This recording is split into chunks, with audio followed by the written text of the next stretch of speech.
Hello, Red Brick Productions here with another LEGO review. Today I have the LEGO 2020 Star Wars set, Duel on Mustafar. This set has 208 pieces. The set number is 75269. It has one build, two minifigures, and without further ado, let's take a look at those minifigures. So for the first figure that we're going to take a look at, this is Obi-Wan Kenobi.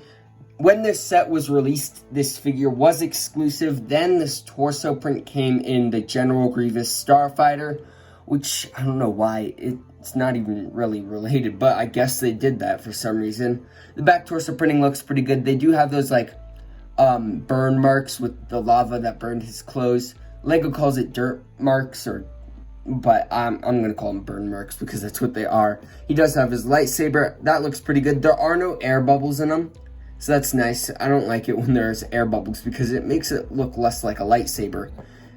His face here is a little bit scared, and his alternate face actually looks pretty good, where he is angry. And I feel like these expressions do really match for the battle or in this scene. And now let's take a look at the next. Anakin, or Darth Vader if you want to call him. I guess in this scene he's sort of switching between both Anakin and Darth Vader, even though he's not in his Darth Vader suit. This is an exclusive figure because of that face print. I looked up on Brickset and it said the torso print has come in a few sets before, and it does have those burn marks which look pretty good. I actually was looking at this and I thought I put on the torso wrong for a second because it looks like the front torso, but I mean that looks pretty good. I like the torso print. He does have his lightsaber, again, no bubbles, so that's nice. I think there is kind of something at the top there, though, but that's easy to ignore. The hair piece looks really good. I think that matches Anakin a lot. His face print, though, is really awesome, where you get that, I don't know, Sith angry look, where he just looks filled with so much hate and despair and stuff. His alternate face is pretty good. I like that. I mean, this is where he's sort of still Anakin, but turning into Darth Vader. This one I would say is Anakin, and then this one's probably Darth Vader. So yeah, I think this figure's great, and I like that it is exclusive still. But now let's take a look at the build. So here is the build without the minifigures, and this is based off of the final battle in Revenge of the Sith, which is the third Star Wars movie. And I think this looks pretty good. Just building it, I feel like it looks pretty good having it all built. I do wish there was more, transparent pieces, because I don't know about the solid red and the solid yellow looks too good. But the cool thing about this set is that you can actually display it in two different ways. So you could have more of like a square box shape, or this is personally my favorite way, is here, where it's, I guess, more longitudinal, if that's how you pronounce it. One of the studs fell. That's part of a play feature, which I'll show in a little bit. But they do just connect the little clips here, and I think that looks pretty good. Both Anakin and Obi-Wan have a platform, and it is like the mining platform and stuff.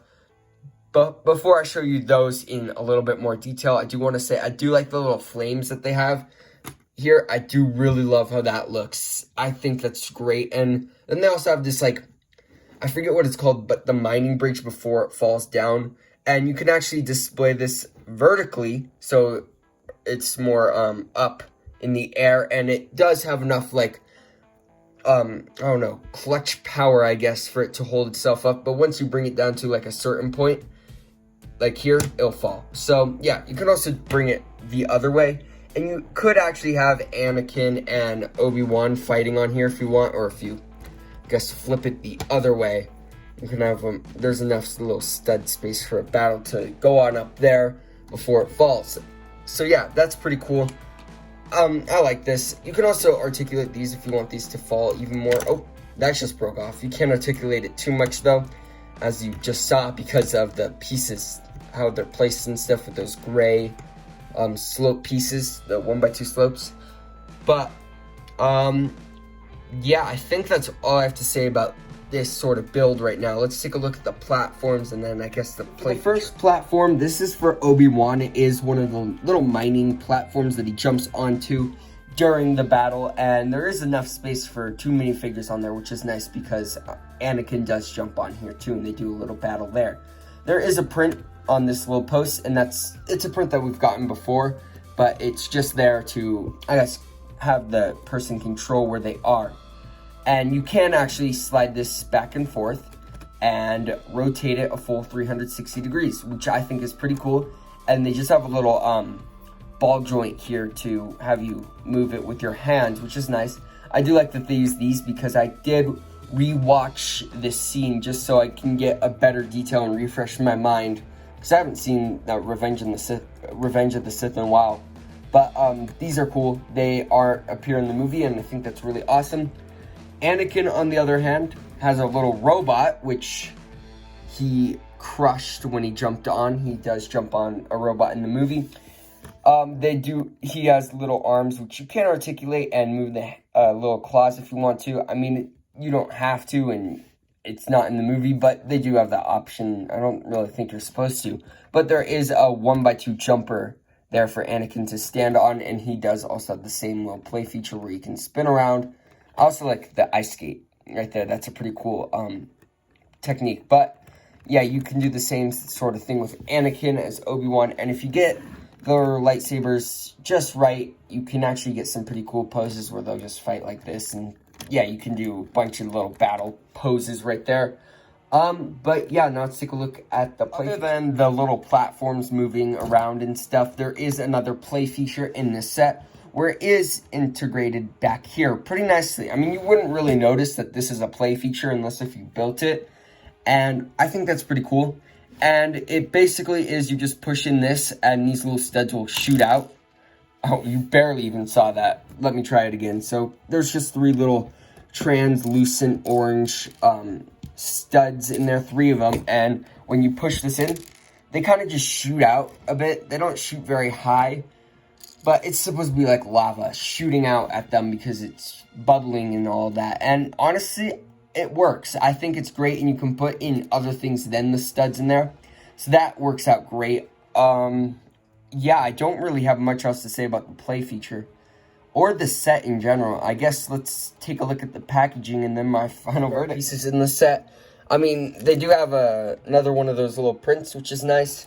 They do have a little trans purple stud there, a little claw, an ice skate, and they do have a lightsaber hilt and then a yellow trans tile, and you can make a flashlight out of that. So if you want a flashlight, there you go. They do have an extra one of those little trans orange studs. Sorry, you can't even see that. And then just some cheese slopes and more studs. It's not the greatest amount of spare pieces, and you can't really do much other than the flashlight. I kind of like that, but yeah, I mean, what do you expect? It's a small set. But now let's look at the instructions and then the box. Here is like this $20 like elongated box size. I like the box right here. I think they really got Mustafar, or Mustafar, however you want to pronounce it, good. I mean, it looks pretty cool, and I guess that's what they're trying to go with, that play feature with the 3 studs. It doesn't work out that great as that, but still, it's a cool little play feature. Again, they also show it as like split in half. You can do that too if you want to. I mean, you can have it any way you want. And then here they show the platforms rotating, the little stud shooting out. They don't really work like that. They also have the little bridge that can move, and then it shows that you can clip it either way, and then just elongated version of it. So yeah, that's it for the box. Now let's look at the instructions. I mean, they just have the front of the box on there. You actually build it like this, and of course it shows you how to build the set. And then once you get to the end, where is it? It shows you just some of the little play features. And then, yeah. And then the Lego Life ad here. Skip the page. They do have a little ad for some of the other 2020 sets. I actually did a review on the Mandalorian Battle Pack and the Sith Trooper Battle Pack. Or I don't think I've uploaded that yet, but it will be coming out soon, the Sith Trooper Battle Pack. And yeah, they also have the Star Wars game, the Skywalker Saga. Actually, they did just come out with an ad for this, so that's pretty cool. And then the piece count and then the win. So yeah, that's it for the instructions. Let's take a look at my final verdict. My final verdict, I actually really like this set. I think the reason why I reviewed it so late is because when I first was revealed, I didn't actually like it. I thought The red and the yellow was just a little bit weird. The red's fine. The yellow, it's not the greatest. I wish they would have had more translucent bricks so it looked more like lava. But actually having it built, I think it's a good set. For $20, I mean, the price to part ratio is like 9.6, I'm pretty sure, which is way less than usual. Usually it's like 11 cents now. It should be 10 usually, but now it's like 11 because Lego's expensive. But I think this play feature is great.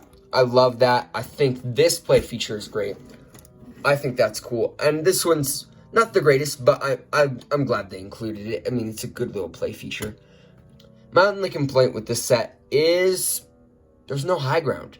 Like, that's become a meme, like, I have the high ground and stuff, but there's no high ground. And the only high ground provided, actually, Anakin has on this little droid here, which got squished. I mean, there's high ground up here, but, like, Obi-Wan's supposed to have the high ground, not Anakin. And, of course, you could just, I guess, switch these around, but still, I mean, I think they should have added maybe a little bit more to the scene, or maybe got rid of this little play feature maybe, and added some high ground for Obi-Wan to stand on, because that was a big part in that movie, and it's definitely become like a meme and stuff, and it needs high ground. But I do like the exclusive Anakin figure and the used to be exclusive Obi-Wan. I think those are really well done figures in general. I don't have much else to say about this set other than I like it. And if you like what you see, definitely get it. I mean, I was a little bit harsh on it, and now that I actually have it, I think it's a good set. I definitely think that it is worth the money for $20. Maybe if you can get it at $15, that would be better. I mean, everything would be better cheaper, but I feel like this could be a $15 set because it is a little bit small. But then again, I can't really see it being 15, but it would be nice if it was. But that's really it for this video. Thank you guys so much for watching this video. I always appreciate when you watch it. And if you really like this video, then please consider liking and subscribing. And I'd like to hear your guys' sets. I'd like to hear your guys' thoughts on the set in the comments below. Thank you guys so much for watching. Thanks for all your support, and I'll see you in my next video. Peace out. Bye.